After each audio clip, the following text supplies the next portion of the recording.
Trump, welcome back to the Savage Nation. Thank you, Michael, very much. Well, we know you're way up in the polls, and we hope that you keep climbing, and I really pray to God you can become president and save America. It's all over the media. I don't know if you want to confirm or deny. It says Trump picks Pence. What's the story?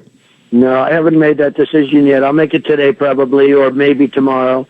But I'm going to announce it tomorrow at 11, Michael, and you'll be one of the people. Maybe you'll be there even, but I'll be announcing it in New York City tomorrow at about 11 o'clock. Okay, very important that we hear this because this is a big, big, big deal. Well, let's go on to other points, Mr. Trump, in the short time we have. Everyone is so thrilled that you came back to this show, and, you know, I'm an honest guy in the media. I kind of say it like I feel. I don't think as carefully as I should somehow, but the fact is, people were saying, hey, where's Donald Trump? Now that he's so popular, he won't come back. He's moved to the center. I said, no. Just wait. He'll be back. He's true to his cause. So, again, I have to say, that's what they're saying now all over my Facebook. Thank God Trump is back. And, you know, yesterday you said you're going to build a wall. You confirmed that again, correct? Oh, 100%. And it's very popular. We put it in the platform. It's in the Republican platform. I don't know if you saw that, but that was sort of one of the things that I'm very proud of.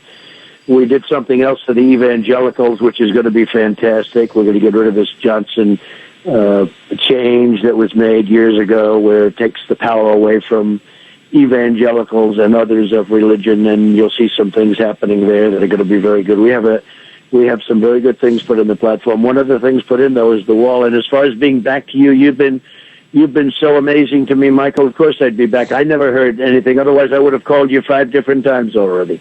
You know what it is, Donald? Look, your campaign has gotten so big. You've got so many layers of people. I don't have the desire to trouble you, with calls. But the fact of the matter is, I know that you're loyal to this audience. We are your base. We'll always be there for you. And the times right now are so troubled. We are in such troubled times, such dangerous water. I don't want to go into the litany of what Obama's been doing with this police business. All I can say is that unless you win, many of us are afraid this country is over. That's the absolute truth.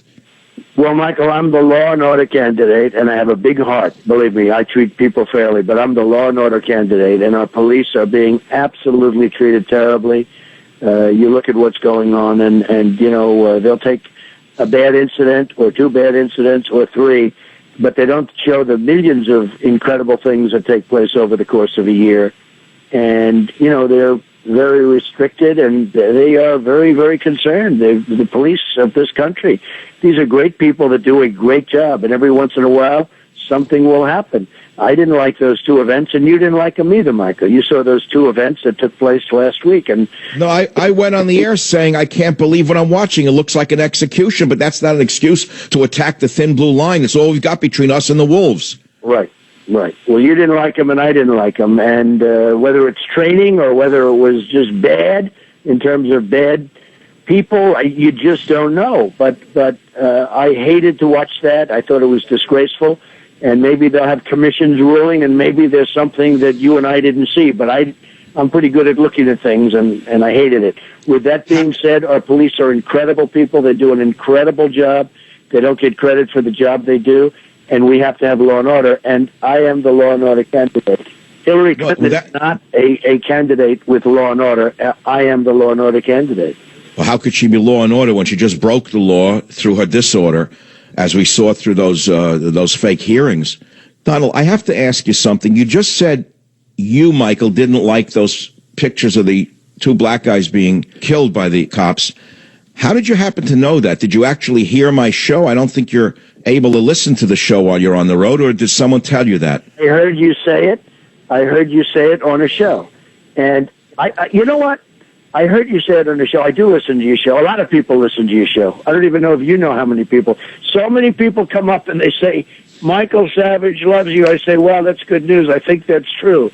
Look, I did hear you say it in the show. I think if I didn't hear you say it in the show, I'd almost be able to guess it, to be honest, because that was a terrible picture that I witnessed. Donald, we both grew up breathing clean Alley Pond Park air. I was on the other side of Union Turnpike, but it was the same air. We learned how to think clearly, and we know what clear air is. Donald, you just said something very interesting. My audience, which is very big, just nominated me to the Radio Hall of Fame. Did you hear about that yet or not? That I have not heard about. I think you deserve it, but that I have not heard about. Well, it was a big contest that listeners themselves could vote on, and the important point of my mentioning that is that on November 17th in Chicago, after you have won the election, I'm going to the Radio Hall of Fame to be inducted into the National Radio Hall of Fame with Walter Winchell and some other greats. I'm going to put you on the spot. Would you consider inducting me into the National Radio Hall of Fame? Well, where is that, and what was the exact date? November 17th in Chicago.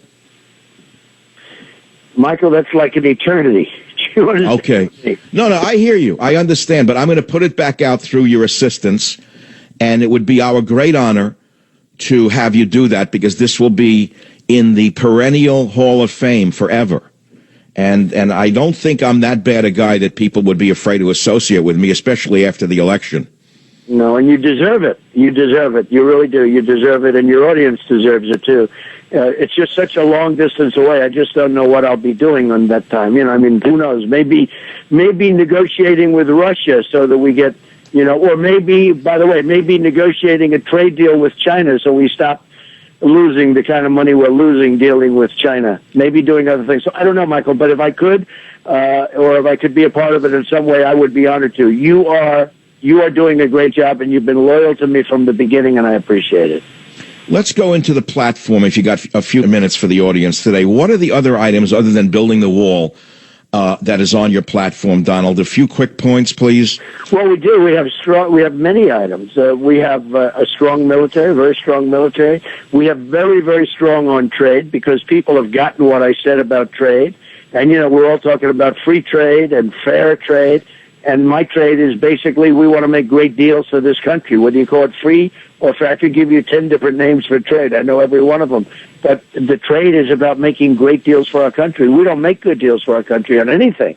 But very, very important is borders. We want strong borders. We're going to have not only the wall, we're going to have strong borders, because right now we're like Swiss cheese.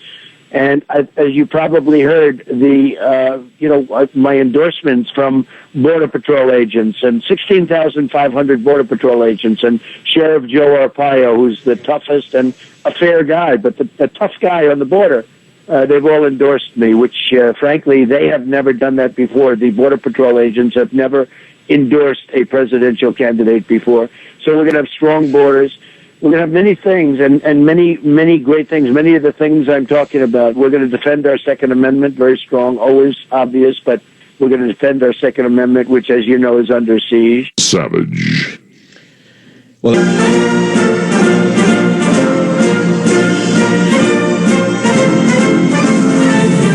Donald, this is so important to me. As a trained epidemiologist, I earned my doctorate at UC Berkeley in that field and others. And the fact is that Mr. Obama has not only been flooding America with immigrants who cannot or will not work, he's bringing in people who have brought back illnesses that were once basically eliminated in America. Tuberculosis was almost wiped out.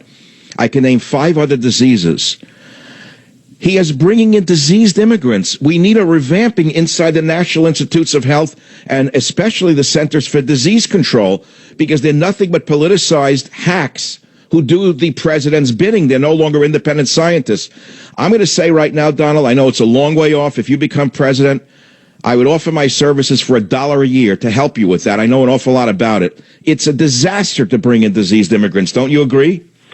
Well, that's what's happening, and people don't like talking about it, and certainly it's not politically correct to talk about it, and that's why they don't do it, because everything we do today has to do with political correctness. If something's a little bit off just a little bit, they'd say, oh, please don't mention that. Even my people tell me don't mention that, but I decide to mention things anyway. Even though I know it's going to end up being a firestorm, I mention them anyway. But there's something that's one of the other elements, and the people are pouring into this country, and in many cases, they're not well people, and we have, in many respects. And right, well, it's a fact. I don't see how people can argue with a fact. When my grandfather came over from Russia, you remember the movie The Godfather, when little Vito Corleone was put into quarantine because he had some infectious disease? Yeah. They walk across the border now with Zika, TB, malaria, doesn't matter. and then they dispense throughout the population. It's crazy. No sane society on earth has ever done this. Anyway, I don't want to drag you into the realities of this because you have plenty of other things to deal with that are probably higher on your priority list. Obama has destroyed race relations in our nation. Everyone acknowledges that. Even liberals are frightened right now what he is doing. How can you fix this, Donald, when you become president? How? So he's the great divider, and I had hoped that when he got in, I had no great feeling that he was going to be a great president, but what I did have a feeling that he would be a cheerleader for the country, and he would be somebody that could bring people together, perhaps. And unfortunately, that didn't work out. He's turned out to be far worse than anybody understands in terms of division. He's the great divider.